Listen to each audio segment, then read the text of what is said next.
Salin. On rejoint maintenant Carla Renaudat. Bonjour Carla. Bonjour. À nouveau, vous êtes une jeune entrepreneuse. Votre cœur d'activité, à vous, ce n'est pas le voyage, ce n'est pas le transport, mais la lingerie. Tout à fait. Voilà, votre atelier est installé à Lanvellec, près de Lannion. Pourquoi vous vous êtes lancée dans ce domaine? C'est vous qui cousez vos collections, les dessinez, les imaginez. Oui. Quel a été le déclic? En fait, j'ai un peu toujours voulu faire ça, donc c'est vraiment le cœur de mes études. Donc je me suis formée en stylisme à l'origine et au fur et à mesure de mes expériences, j'ai pu apprendre à coudre et je me suis dirigée tout de suite dans la lingerie et j'ai pu me spécialiser. C'est un pari culotté, c'est un mauvais jeu de mots. À votre âge, de se lancer comme ça aussi jeune, à 25 ans, c'est pas évident sur un domaine qui est quand même assez concurrentiel. Tout à fait, oui, la mode, c'est pas facile. Et ça vous a pas fait peur? Ça fait peur parce que y a quand même des enjeux assez importants face aux grandes industries de nos jours qui vendent des vêtements à des prix très très compétitifs. C'est dur de venir proposer des produits qualitatifs à des prix donc plus élevés aussi donc sur le marché. C'est vraiment tout un travail de sensibilisation finalement de la clientèle pour leur montrer quelque chose de différent et essayer de les convaincre.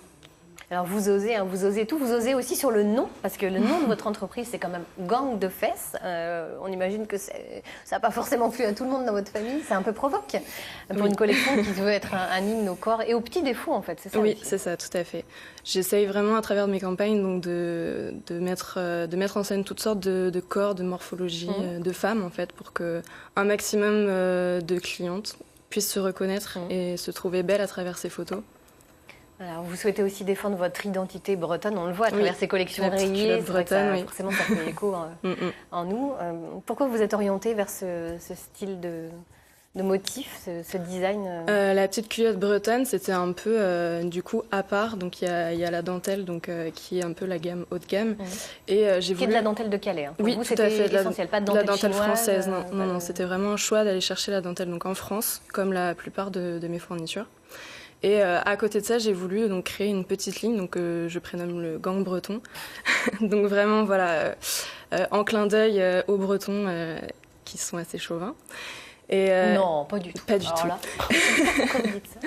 Et du coup, j'ai voulu faire une petite culotte un peu plus accessible au niveau prix et un peu rigolote, pouvoir montrer son appartenance bretonne un peu sur ses fesses. C'était un peu le côté rigolo. Je me suis dit pourquoi pas.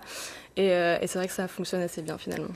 Alors aujourd'hui, vous lancez un appel au financement participatif sur la plateforme Kengo pour élargir votre collection, hein, c'est ça, et créer... Voilà, donc c'est par rapport à cette gamme Gang breton qui va s'étendre au masculin. Je vais proposer d'ici la fin de l'année un boxeur pour les hommes. Et Alors voilà, monsieur Guillot déjà se dit pas mal, ça me plaît bien.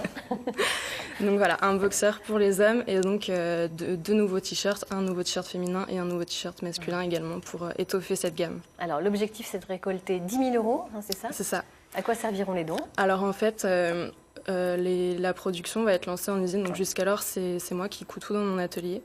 Donc en fait, face à la demande et face à mon choix de faire grandir la marque, j'ai voulu trouver une usine en Bretagne pour faire produire et ces petites culottes et ces boxeurs, pour pouvoir les proposer à un plus grand nombre en boutique de revendeurs. Du 100% made in Bretagne. Voilà, du 100% made in Bretagne, c'était vraiment important et j'étais vraiment très contente de pouvoir trouver une usine en Bretagne capable de faire ça, donc je suis très contente. Mais écoutez, voilà, si on veut vous aider, hein, il reste combien de jours pour ce Alors financement? c'est jusqu'au 12 octobre. Jusqu'au 12 octobre, et bien voilà, vous pouvez aller sur la plateforme Kengo pour soutenir le projet de Carla Renaudat et de son Gang de Fesses.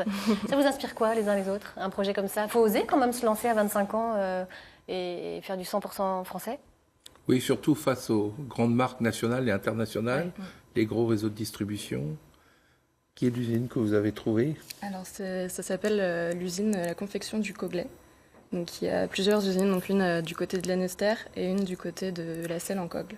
Vous avez fait le choix de ne pas décentraliser la production. Tout à fait. Je voulais faire du Made in France, mais du Made in Bretagne, c'est encore mieux.